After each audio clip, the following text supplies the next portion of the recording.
आज शुभ স্বাধীনতা দিবস 15ই আগস্ট 2025 সালের আজকের এই শুভ মুহূর্ত আমরা ভারতীয় জনতা পার্টির পক্ষ থেকে গোটা ভারতবর্ষ ব্যাপী সর্বত্র সরকারি বিভাগ থেকে আমাদের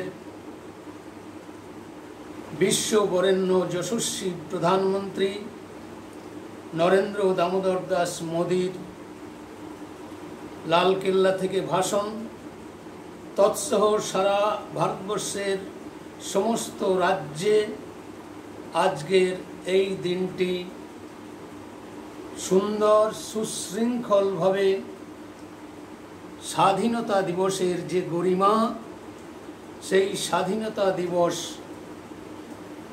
অনুষ্ঠান সকাল থেকেই চলছে। সেইরূপ আমিও পশ্চিমবাংলার পূর্ব বর্ধমান জেলার অধীনে পূর্বস্থলী উত্তর বিধানসভার অন্তর্গত 1 নম্বর মণ্ডলের উটসুরি গ্রামে আমি দেবপ্রসাদ চৌধুরী 1 নম্বর মণ্ডলের সহ সভাপতি আজ এই স্বাধীনতা দিবসের যে প্রেক্ষাপট সেই বিষয়ে কিছু আলাপ আলোচনা এবং স্বাধীনতা সংগ্রামের যে গরিমা সেই সম্পর্কে কিছু কথা আমি আমার YouTube channel D India @Debprasad Chowdhury 8131 ও ডি ইন্ডিয়া শর্টস যে চ্যানেল আমার রয়েছে, আমি স্বাভাবিকভাবেই আমার এই চ্যানেলের মধ্যে আমাদের যত প্রোগ্রাম এবং বিভিন্ন ধরনের বিনোদনের সাংস্কৃতিক অনুষ্ঠান পূজা পর্ব থেকে আরম্ভ করে আমাদের দলীয় যে কর্মসূচি সেই সমস্ত কর্মসূচি আমি যথাযথভাবে আমার ক্যামেরাবন্দি করি এবং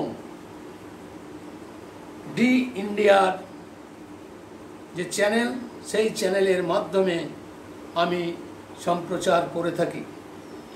সেইরূপ সকাল থেকেই আমার বাড়িতে জাতীয় পতাকা উত্তোলনের মাধ্যমে এবং আমার যেই মূল মঞ্চ এই মূল মঞ্চে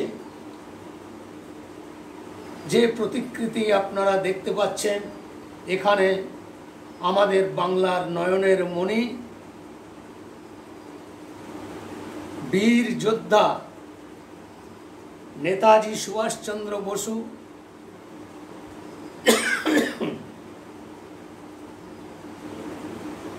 মাস্টারদা সূর্য সেন, তার প্রতিকৃতি রয়েছে আমার এই মঞ্চে। এই মঞ্চেই রয়েছে আমাদের ভারত মাতার প্রতিকৃতি। আরও দেখছেন পশ্চিমবাংলার রক্ষাকর্তা, বাংলার বাঘ স্যার আশুতোষ মুখোপাধ্যায়ের যোগ্য সন্তান ভারত কেশরী ডক্টর শ্যামাপ্রসাদ মুখার্জি, তৎসহ আমাদের প্রাক্তন প্রধানমন্ত্রী, এখানে তার প্রতিকৃতি রয়েছে। প্রাক্তন প্রধানমন্ত্রী, উনিও বিশ্ববরেণ্য একজন প্রধানমন্ত্রী, ভারতরত্ন প্রয়াত অটল বিহারী বাজপেয়ীজির প্রতিকৃতি রয়েছে। এখানে আমাদের প্রাক্তন কংগ্রেসের ইউপিএ সরকারের যে প্রধানমন্ত্রী ডক্টর মনমোহন সিং, তার প্রতিকৃতি রয়েছে। তৎসহ আমাদের লালকৃষ্ণ আদবানির প্রতিকৃতি আপনারা দেখতে পাচ্ছেন। আরও যে প্রতিকৃতি রয়েছে আমাদের ভারতবর্ষের প্রথম প্রধানমন্ত্রী, বীর বিপ্লবী, বীর যোদ্ধা, আমাদের বাংলার নয়নের মণি নেতাজি সুভাষচন্দ্র বোস 1943 সালের 30শে ডিসেম্বর আন্দামানে স্বাধীন ভারতের প্রথম জাতীয় পতাকা উত্তোলন করেছিলেন আমাদের এই বীর বিপ্লবী নেতাজি সুভাষচন্দ্র বোস। স্বাভাবিকভাবেই আমার বাড়িতে, আমার এই মঞ্চে এত প্রতিকৃতি রয়েছে, এত মহাপুরুষ রয়েছে, এবং তার সঙ্গে সঙ্গে আমাদের বিশ্বের শ্রেষ্ঠ রাষ্ট্রনেতা হিসেবে স্বীকৃতি পেয়েছেন যশস্বী বিশ্ববরেণ্য প্রধানমন্ত্রী নরেন্দ্র দামোদর দাস মোদী। এনাদের সকলকেই সকালবেলাতেই পুষ্পার্ঘ্য নিবেদন, মাল্যদানের মাধ্যমে অনেক কচি কাঁচা ছাত্র ছাত্রী এবং অন্যান্য কর্মীরা আমার বাড়িতে উপস্থিত হয়েছিলেন। তাদের সামনে সকালবেলায় যে প্রোগ্রামটা করেছি, সেই প্রোগ্রামটা আমি এখনো পর্যন্ত ফেসবুকে বা আমার ইউটিউব চ্যানেলে আমি দিয়ে উঠতে পারিনি। তার কারণ হচ্ছে, গতকাল আমার এক নিকট আত্মীয় হঠাৎ মৃত্যুর কারণে আমার আজকের এই যে প্রোগ্রামটা, এই প্রোগ্রামটা আমি সঠিকভাবে যেভাবে করে থাকি, আমি সেই প্রোগ্রামটা আমি সেইভাবে করতে পারিনি। তার জন্য আমি ক্ষমা প্রার্থী। এখন আমাদের জাতীয় পতাকা 5টা বেজে যাওয়ার পরে আমি আমার বাড়ির ছাদে যে পতাকা আমি লাগিয়েছিলাম, সেই পতাকা আমি নামিয়ে এনেছি। তারপরে আমার যে বাকি কাজটা, অর্থাৎ আজকের প্রোগ্রাম সম্বন্ধে 2-4 কথা বলার যে কাজটা বাকি ছিল, আমি চেষ্টা করছি সেই বিষয়ে কিছু বক্তব্য আমি পেশ করতে চলেছি। যে ব্যক্তি মারা গেছেন তিনি আমার একদম নিকট আত্মীয়, আমার ভাইজির শ্বশুর। হঠাৎ স্ট্রোক হয়ে উনি মারা যাওয়ার কারণেই আমার পরিবারের, অর্থাৎ আমার সম্বন্ধী এবং বৌদি, এনারা বাড়িতে নেই, তাদের ছেলে মেয়ে নেই। ছেলে তো বিদেশে থাকে, আমার ছেলেও বিদেশে থাকে, তাই তাদের উপস্থিতি আমি দেখাতে পারছি না, কারণ আমার ছেলে সৌদি আরবে থাকেন আর আমার সম্বন্ধীর ছেলে নির্মল হই, সে থাকে ইউরোপে মালডোবায়। তাই তাদের উপস্থিতি আমার আজকের এই মঞ্চে বা এই অনুষ্ঠানে তারা অংশগ্রহণ করতে পারেনি। তাই মনের দিক থেকে একটু হতাশগ্রস্ত হয়ে একজন পারিবারিক আত্মীয়ের প্রতি শ্রদ্ধা নিবেদন করি এবং মৃত যে ব্যক্তি তার প্রতি শ্রদ্ধা নিবেদন করে তার আত্মার শান্তি কামনা করে আমি আজকের অনুষ্ঠানের মূল পর্বে আমি অবতীর্ণ হতে চলেছি। প্রথমেই জানাই যে বিগত আজ ৭৯তম আজকের স্বাধীনতা দিবস। এই ৭৯তম স্বাধীনতা দিবসের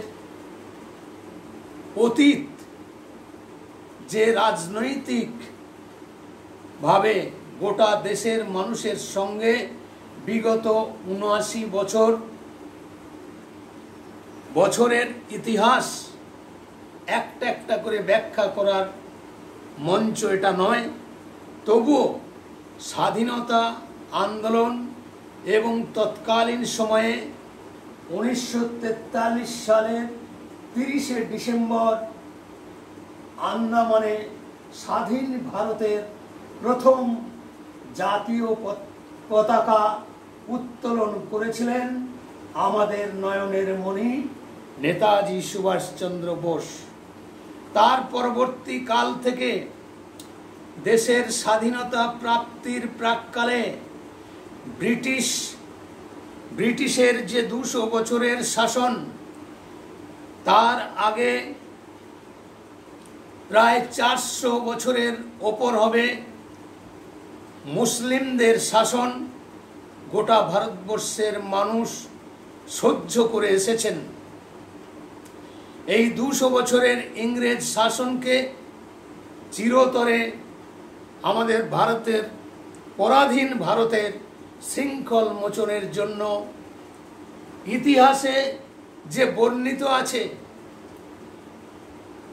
যে জাতির জনক মহাত্মা গান্ধীজির চরকায় সুতো কেটে নাকি দেশের স্বাধীনতা এসেছে, চরম মিথ্যাচার ইতিহাসের ছত্রে ছত্রে বিগত দিনে মানুষকে শেখানো হয়েছে এবং জওহরলাল নেহরুকে প্রাধান্য দিয়ে, মহাত্মা গান্ধীকে প্রাধান্য দিয়ে প্রকৃত সত্যকে আড়াল করে দ্বিজাতি তত্ত্বের ভিত্তিতে দেশ ও মাতৃকাকে দ্বিখণ্ডিত করে পাকিস্তানের জন্ম দিয়ে ১৯৪৭ সালের ১৫ই আগস্ট আমার ভারতবর্ষের স্বাধীনতা প্রাপ্তি এসেছিল। কিন্তু আমি মনে প্রাণে বিশ্বাস করি এই স্বাধীনতা প্রকৃত স্বাধীনতা নয়, একটা জাতির হাত থেকে আর একটা জাতির মুক্তি লাভ। অর্থাৎ বিদেশি শাসক, ব্রিটিশের শাসক এবং ব্রিটিশ বেনিয়ার পদলেহিকারী চাটুকারের দল তৎকালীন দিনেও এই সোনার ভারতবর্ষকে টুকরো করে দ্বিজাতি তত্ত্বের ভিত্তিতে ভারতের স্বাধীনতা এসেছিল। কিন্তু ইতিহাসে বর্ণিত তথ্য এবং পাঠ্যপুস্তকে যা পড়ানো হয় আজও পর্যন্ত কন্টিনিউ সেই মিথ্যাচার করে চলেছে শিক্ষা ব্যবস্থার মাধ্যমে। প্রকৃত ইতিহাস মানুষকে আজকে ১৪০ কোটি জনগণের মধ্যে বিগত দিনের সেই নোংরা ইতিহাস এবং নোংরা রাজনীতির কাহিনী মানুষকে জানতে দেওয়া হয়নি। মিথ্যার প্রলেপ চাপিয়ে পণ্ডিত জওহরলাল নেহরুর গুণগান করে, মহাত্মা গান্ধীর গুণগান করে, ইতিহাস রচনা করে পাঠ্যপুস্তকে আজও পর্যন্ত পড়ানো হয়। তাই ভারতবর্ষের স্বাধীনতার ইতিহাসের যে বিবরণ আমি দায়িত্ব নিয়ে বলছি, ১,৭৬,৩২৮ জন বীর যোদ্ধা স্বাধীনতা সংগ্রামে অংশগ্রহণ করে তারা জীবন বলিদান দিয়েছেন। চরকায় সুতো কেটে আর অহিংসতার বাণী প্রচার করে দেশের স্বাধীনতা প্রাপ্তি আসেনি।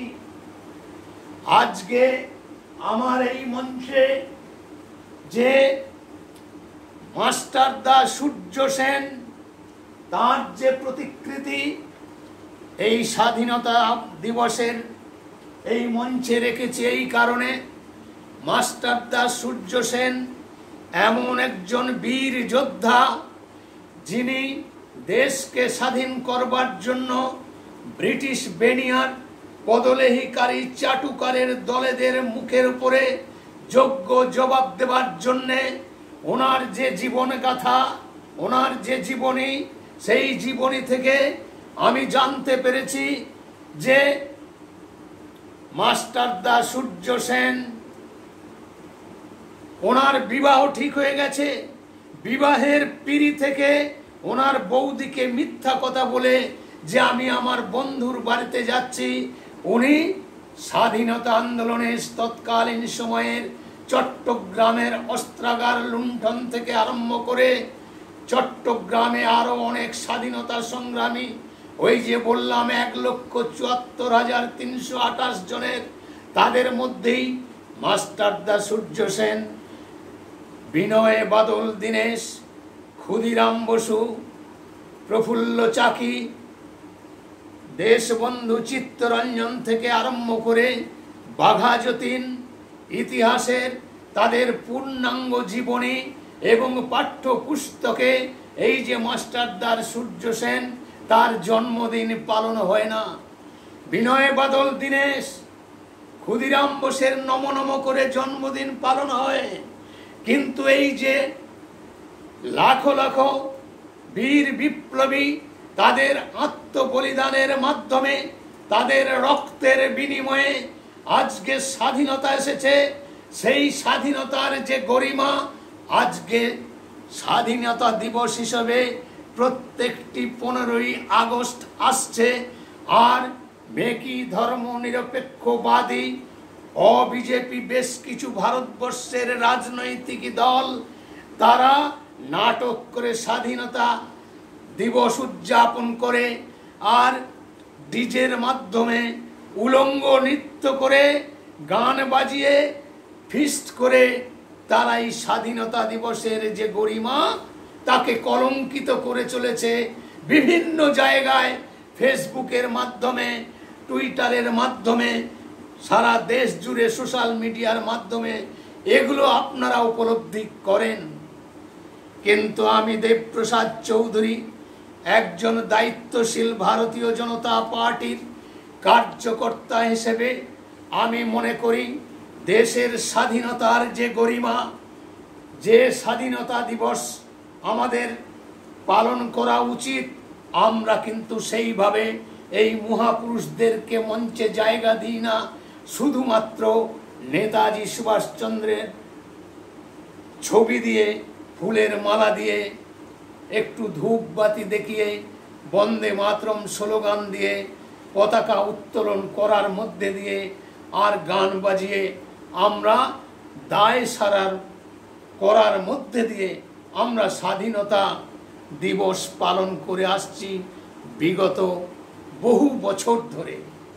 আমি মনে প্রাণে চিন্তা ভাবনা করি এবং মনে প্রাণে আমি দেশকে ভালোবাসি।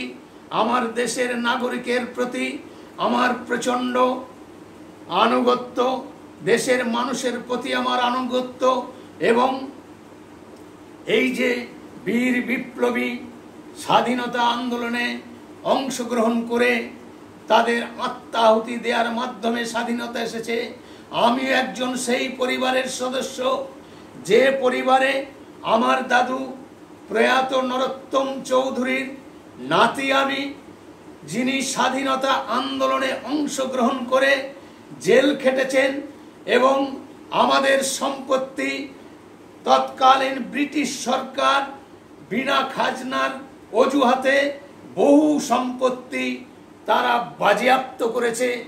আজও পর্যন্ত আমার সেই সম্পত্তি পুনরুদ্ধার করতে পারেনি। আজও পর্যন্ত আমাকে কালনায় এসডিএলআরও, বর্ধমানের ডিএলআরও, আমাদের স্থানীয় বিএলআরও এই বিভিন্ন বিভাগে দৌড়াদৌড়ি করে আমার সেই কাগজপত্র ঠিক করা, রেকর্ড সংশোধন করার জন্যে আজকে দীর্ঘ 20 বছর ধরে এর পিছনে লেগে আছি। কারণ আমার দাদু একজন স্বাধীনতা সংগ্রামী ছিলেন, তিনিও তাম্রপত্র পেয়েছিলেন, তিনিও তরোয়াল উপহার পেয়েছিলেন। আমার ঠাকুমা তিনিও স্বাধীনতা আন্দোলনের সেই আন্দোলনে অংশগ্রহণ করেছেন। বিভিন্ন গ্রামে গ্রামে গিয়ে আমার বাড়িতে এই পুটসুরি গ্রাম, এই গ্রামকে নিয়েও আমি গর্ববোধ করি। কারণ আমার গ্রামেই 9 জন স্বাধীনতা সংগ্রামী, তাদেরও কিছু অবদান আছে। আমি গত 26শে জানুয়ারি সেই পরিবারের সদস্যদেরকে আমি তাদের যথেষ্ট সম্মান দিয়ে আমি মাথায় এই যে তাজ পরে আছি, এই তাজ তাদের মাথায় পরিয়ে দিয়ে সেই স্বাধীনতা সংগ্রামী পরিবারের সদস্যদের, আমার জ্যাঠার ছেলে, আমার জ্যাঠাও অচ্যুতানন্দ চৌধুরী থেকে আরম্ভ করে এই গ্রামের রমেশচন্দ্রগণ, আরও আমার আত্মীয়র মধ্যেও বঙ্কবিহারী সামন্ত, এইরকম প্রায় 9 জন স্বাধীনতা সংগ্রামীর এই গ্রামেই বাড়ি। তাই স্বাধীনতা আন্দোলনে অংশগ্রহণকারী আমার পুটসুরি গ্রামও গর্ববোধ করতে পারে।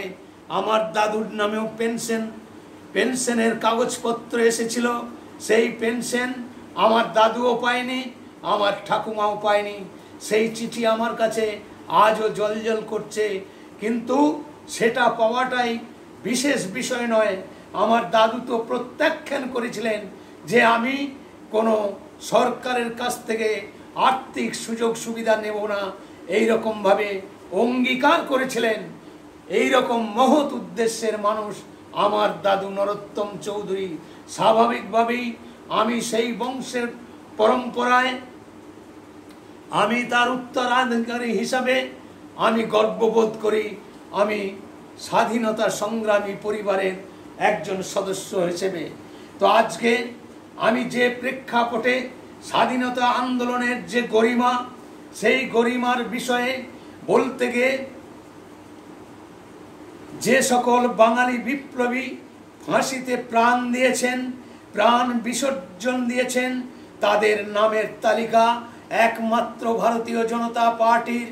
আমি মনে প্রাণে গর্ববোধ করি আমার মতো এই রকমভাবে এই যে প্রয়াত বিপ্লবী ফাঁসির মঞ্চে হাসতে হাসতে জীবন বলিদান দিয়েছেন, তাদের নামের তালিকা সংগ্রহ করে আমি গুগল থেকে সার্চ করে এই নামের তালিকা বার করেছি। তাই আমি আমার এই ক্ষুদ্র বক্তব্যের মাধ্যমে আমি সেই নামগুলো আমি এই বক্তব্যে তুলে ধরতে চাই।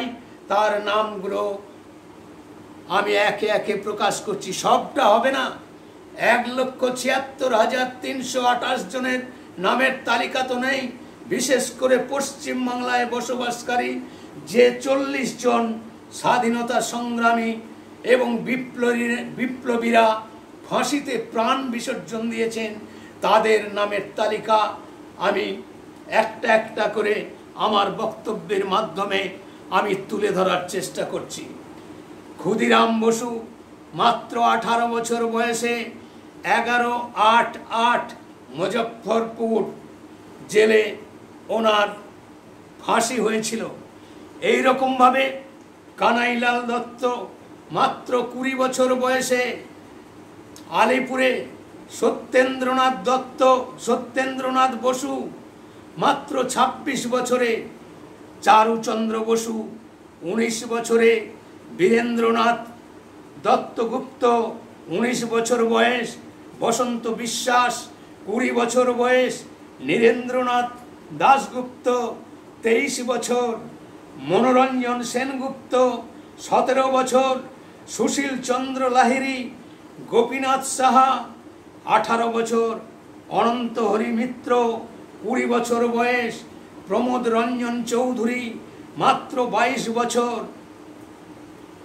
রাজেন্দ্রনাথ লাহিড়ী 26 বছর, দীনেশ গুপ্ত 19 বছর, রামকৃষ্ণ বিশ্বাস 21 বছর, মনোরঞ্জন ভট্টাচার্য 22 বছর, প্রমোদ ভট্টাচার্য 19 বছর, কালীপদ মুখার্জি 20 বছর, তারকেশ্বর দস্তিদার 21 বছর, সূর্য সেন মাস্টারদা সূর্য সেন 39 বছর, হরেন্দ্রনাথ চক্রবর্তী 18 বছর, কৃষ্ণগোপাল চৌধুরী 22 বছর, দীনেশ চন্দ্র মজুমদার 27 বছর, অসিত রঞ্জন ভট্টাচার্য 19 বছর, নির্মল জীবন ঘোষ 18 বছর, ব্রজকিশোর চক্রবর্তী 21 বছর, রামকৃষ্ণ রায় 22 বছর, মতিলাল মল্লিক 22 বছর, ভবানী প্রসাদ ভট্টাচার্য 21 বছর, রোহিণী বড়ুয়া 20 বছর, সত্যেন্দ্র চন্দ্র বর্ধন 22 বছর, কালীপদ আইচ 23 বছর, চিত্তরঞ্জন মুখার্জি 24 বছর,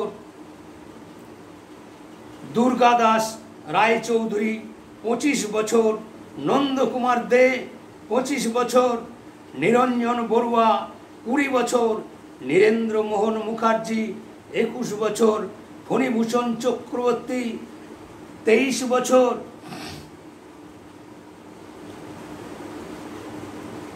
সুনীল কুমার মুখার্জি 22 বছর।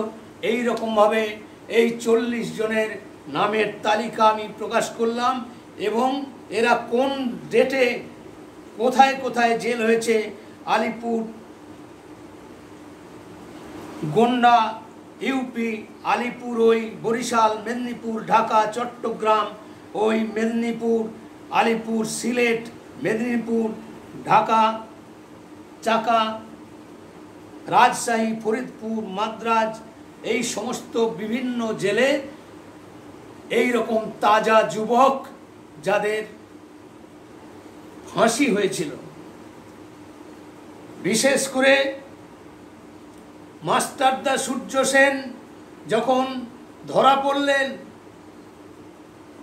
উনি ধরা পড়ার পর জেলের মধ্যে এত নির্মম অত্যাচার করেছিল ব্রিটিশ বেনিয়ার পুলিশ বাহিনী, হাতুড়ি দিয়ে ওনার দাঁত ভেঙে দেওয়া হয়েছিল, শারীরিক নানা রকম অত্যাচার। সেই অত্যাচারের কাহিনী আপনারা গুগলে সার্চ করলে আপনারা দেখতে পাবেন। তো তৎকালীন সময়ের এই যে আমি সাল ধরে ধরে বললাম, যুব সমাজের মধ্যে দেশকে স্বাধীন করবার জন্যে তাদের মধ্যে যে প্রেরণা, নেতাজি সুভাষচন্দ্র বসু আরও দেশবন্ধু চিত্তরঞ্জন থেকে আরম্ভ করে অনেক মহাপুরুষের সান্নিধ্য এবং তৎকালীন সময়ে দেশের সেই উত্তাল পরিস্থিতির মধ্যে 1947 সালের ভারতবর্ষের দ্বিখণ্ডিত করে দ্বিজাতি তত্ত্বের ভিত্তিতে এই দেশ ও মাতৃকার স্বাধীনতা এসেছে। আর ইতিহাসে লেখা হয় মহাত্মা গান্ধীজির চরকায় সুতো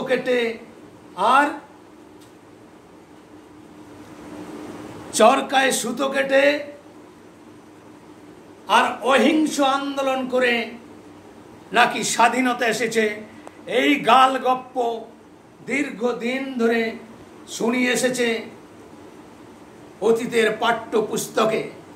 তাই আমি যে তথ্যগুলো দিলাম, আশা করি কোনো আমার ভারতীয় জনতা পার্টিরও কোনো নেতা এইভাবে সবিস্তারে বিশ্লেষণ করে বক্তব্য রাখে না। শুধু ফ্ল্যাগ তুলে দিলাম, বন্দে মাতরম গান গাইলাম আর জনগণ গাইলাম, এর মধ্যে দিয়ে স্বাধীনতা দিবসের যে গরিমা, সেই গরিমা মানুষকে উদ্বুদ্ধ করার জন্যে দীর্ঘ ইতিহাসের ব্যাখ্যা করার সময় যদিও নেই, তাই তৎকালীন সময়ের যে স্বাধীনতা এসেছিল সেই স্বাধীনতা আন্দোলনের এগুলো হচ্ছে অনেক অতীতের আমি তথ্য সংগ্রহ করে আমার বক্তব্যের মাধ্যমে আমি তুলে ধরলাম। আর এটা বললাম যে একটা জাতির হাত থেকে আরেকটা জাতির মুক্তি, প্রকৃত স্বাধীনতার যে গরিমা, সেই স্বাধীনতা আজকে পশ্চিম বাংলার যে সরকার পরিচালনা হচ্ছে, স্বাভাবিকভাবেই আজকের দিনে এই সরকার যে কতটা পরাধীন করে রেখেছে পশ্চিম বাংলার জনগণকে, তার প্রতিটি মুহূর্তে এই 14 বছরের শাসন ক্ষমতার মাধ্যমে আপনারা মর্মে মর্মে উপলব্ধি করছেন। তার বিস্তারিত ব্যাখ্যায় আমি যাব না। তার আগে বিগত 34 বছর ধরে বামফ্রন্টের তত্ত্বাবধানে পশ্চিম বাংলার শাসন ক্ষমতায় তারা চালিয়ে এসেছে। অনেক কুকীর্তি, চুরি, দুর্নীতি, ভ্রষ্টাচারে আকণ্ঠ নিমজ্জিত সেই শাসক দলের মাধ্যমে অনেক জ্বালা যন্ত্রণা আমরা সহ্য করেছি। আজকে স্বাধীন ভারতবর্ষ বলে আজকে জাহির করলেও এই পশ্চিম বাংলায় শাসক দলের দ্বারা প্রেরিত যে আমরা যে পরাধীন বাংলার নাগরিক, তার প্রতিটি প্রমাণ আজকে দূরদর্শনের মাধ্যমে এবং প্রতিটি মুহূর্তে দৈনন্দিন জীবনধারার মাধ্যমে এই সরকারের রোষানলে পড়ে আমাদের জীবন যাপন করতে হয়। তাই স্বাধীনতা দিবসের প্রেক্ষাপটে এই রাজ্য সরকারও ঘটা করে স্বাধীনতা দিবস পালন করছে, কিন্তু প্রকৃত স্বাধীন নাগরিক আমরা নই। তার প্রতিটি কার্যকলাপে আপনারা উপলব্ধি করতে পারবেন।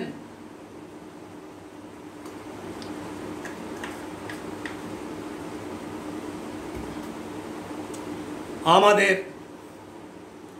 বাংলার আর এক নয়নের মণি, বিরোধী দলনেতা, হিন্দুর হৃদয় সম্রাট শ্রদ্ধেয় শুভেন্দু অধিকারীর তত্ত্বাবধানে এবং রাজ্য বিজেপির বর্তমান যে সভাপতি মাননীয় শ্রমিক ভট্টাচার্য মহাশয়, তার তত্ত্বাবধানে এবং প্রাক্তন সভাপতি দিলীপ ঘোষ থেকে আরম্ভ করে রাজ্যের সমস্ত ভারতীয় জনতা পার্টির তত্ত্বাবধানে আজকে এই পশ্চিমবাংলার জনগণের যে আজকে নাভিশ্বাস উঠেছে, তার থেকে মুক্তি দেওয়ার জন্যে অবিরাম প্রয়াস চালিয়ে যাচ্ছে। একটার পর একটা আন্দোলন সংগঠিত করে এই মুখ্যমন্ত্রীর পদত্যাগের দাবি করে আজকে রাস্তায় নামতে বাধ্য হয়েছে। তার কারণ নারী নির্যাতন, নারী সুরক্ষায় চরম ব্যর্থতা, 26,000 শিক্ষকের চাকরি চলে যাওয়া, আরো 65,000 প্রাথমিক পর্যায়ের শিক্ষকদের চাকরি চলে যাওয়ার মতো অবস্থান তৈরি হয়েছে। এদিকে ডিএ প্রাপক প্রচুর সরকারি কর্মচারী আজকে দীর্ঘদিন ধরে রাস্তায়। আজকে অভয়ার বিচার 1 বছর হয়ে গেল।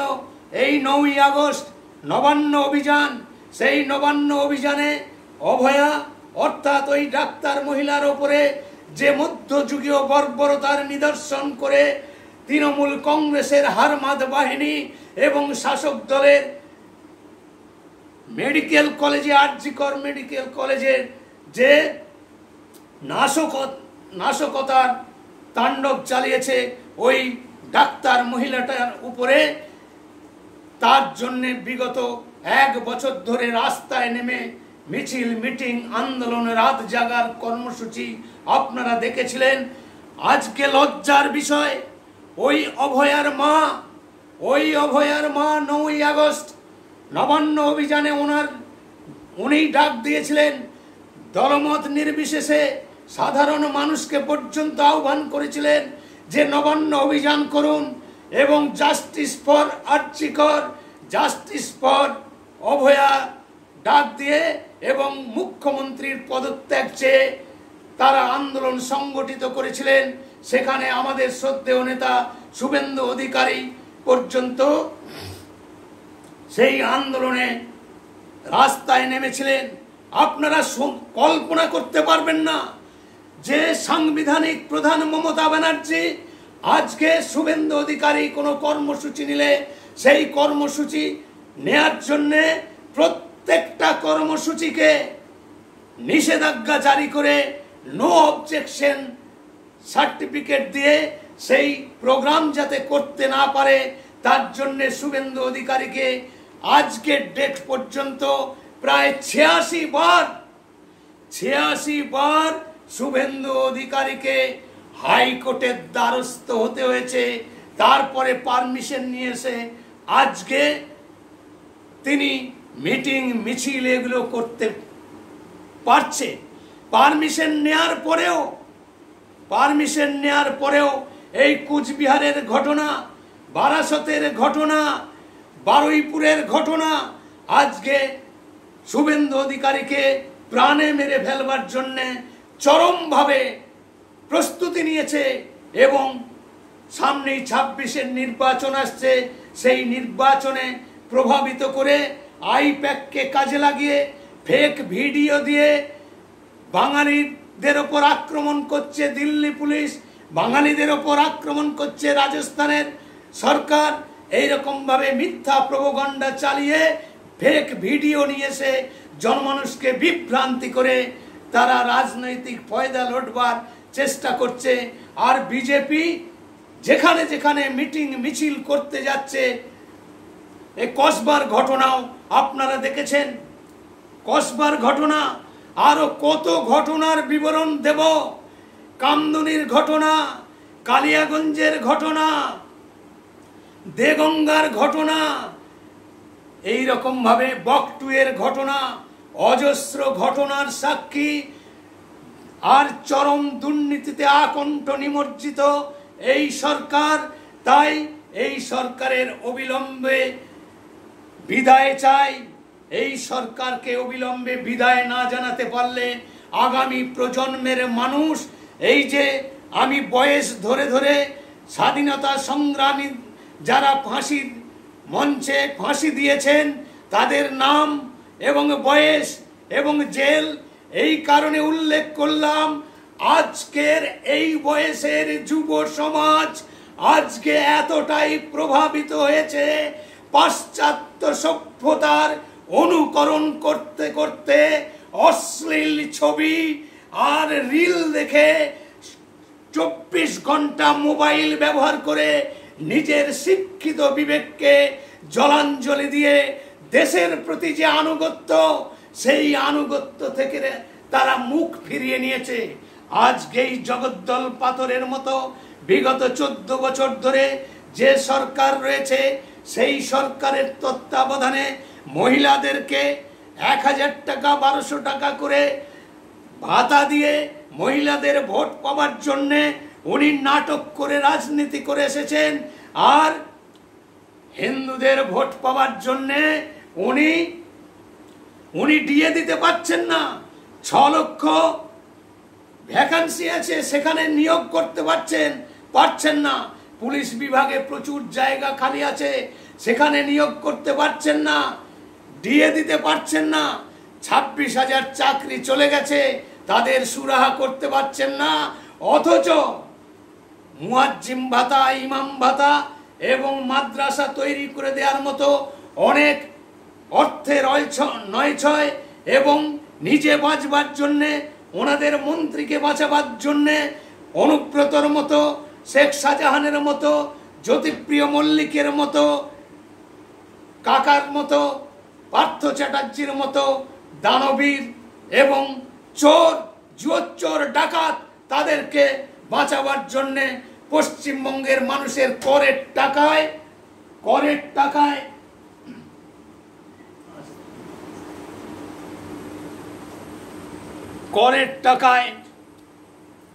বাঘা বাঘা উকিল কপিল সিব্বাল থেকে আরম্ভ করে অভিষেক মনু সিংভি থেকে আরম্ভ করে এই সমস্ত যাদের যাদের দৈনন্দিন কোর্টে ভিজিট করতে গেলে 25 থেকে 30 লক্ষ টাকা ভিজিট দিতে হয়, আমার স্বাভাবিকভাবেই আজকে স্বাধীনতা দিবসের এই গরিমা নিয়ে ব্যাখ্যা করতে গিয়ে এই প্রশ্নগুলো আমি জনসাধারণের উদ্দেশ্যে কট্টর তৃণমূল কংগ্রেসের কর্মী এবং নেতাদের কাছেও প্রশ্ন রেখে যেতে চাই যে আপনারা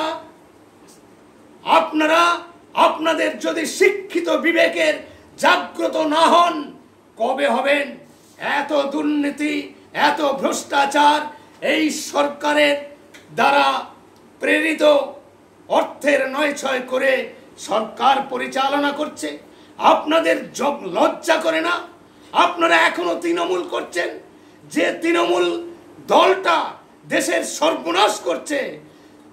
একদিকে রোহিঙ্গার উৎপাত, অপর দিক থেকে বাংলাদেশি অনুপ্রবেশ, পশ্চিমবাংলার জনগণের চাকরি নেই, চাকরি থেকে তারা বঞ্চিত হয়েছে, আর এই ব্যাপকভাবে দান খয়রাত খুলে আজকে পশ্চিমবঙ্গের সাধারণ মানুষের করের টাকা দিয়ে তাদেরকে জামাই আদর করে লালন পালন করে তাদের ভোটার লিস্টে নাম তুলে দিয়ে আধার কার্ড বানিয়ে দিয়ে প্যান কার্ড বানিয়ে দিয়ে আমাদের মোদী সরকারের যে কেন্দ্রীয় সরকারের যে প্রকল্প, সেই প্রকল্পের সমস্ত সুযোগ সুবিধা পশ্চিমবাংলা তথা প্রকৃত ভারতীয় অনেক মানুষ বঞ্চিত হচ্ছে।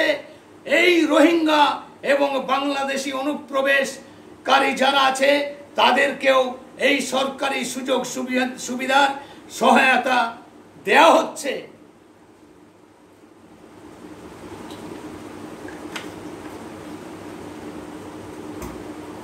এই পশ্চিমবাংলা কি মানুষের জন্য দান খয়রাত করবার জন্য আছে?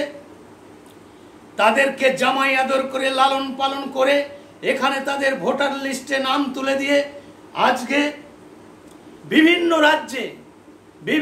রাজ্যে আমাদের শ্রদ্ধেয় স্বরাষ্ট্রমন্ত্রী অমিত শাহজির যে নির্দেশ, সেই নির্দেশ অমান্য করে আজকে বাংলাদেশি অনুপ্রবেশ এবং রোহিঙ্গাদের বিতাড়িত যে সূচনা দিয়েছে, সেই সূচনা উনি মানেননি।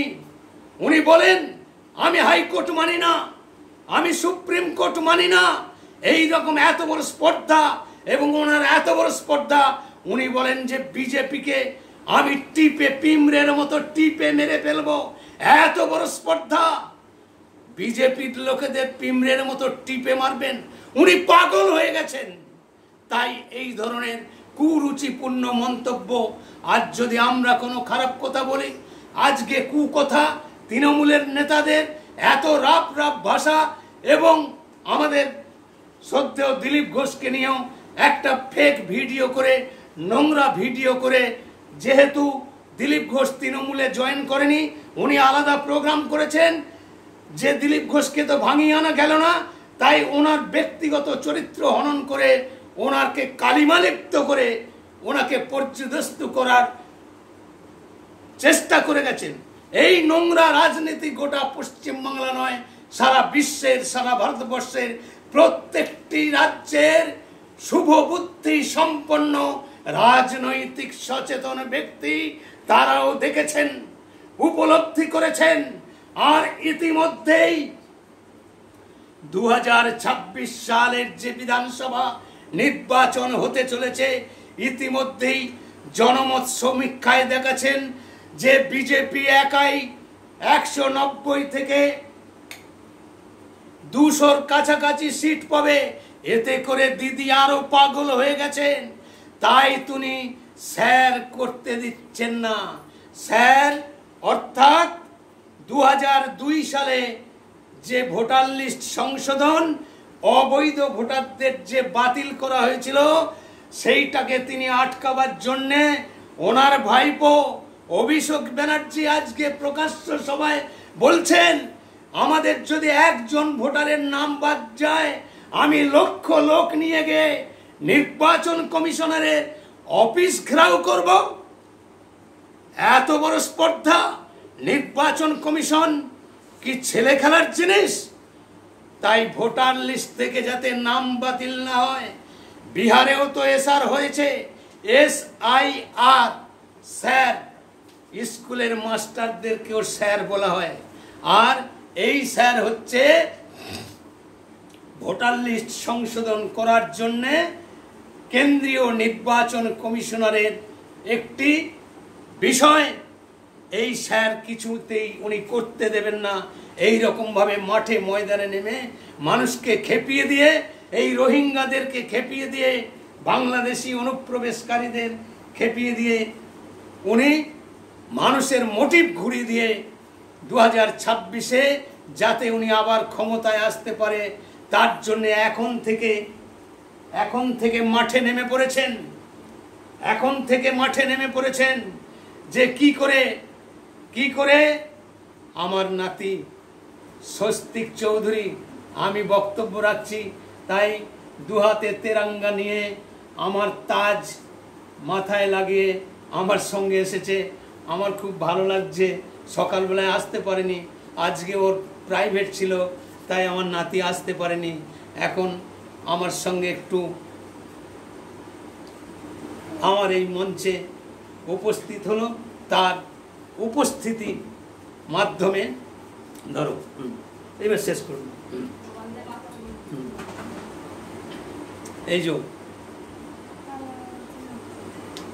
আমার নাতি, আচ্ছা আমার নাতির নাতনি দেশপ্রেমে উদ্বুদ্ধ, তারই প্রমাণ ওই যে ফ্যান নিয়ে এসছে।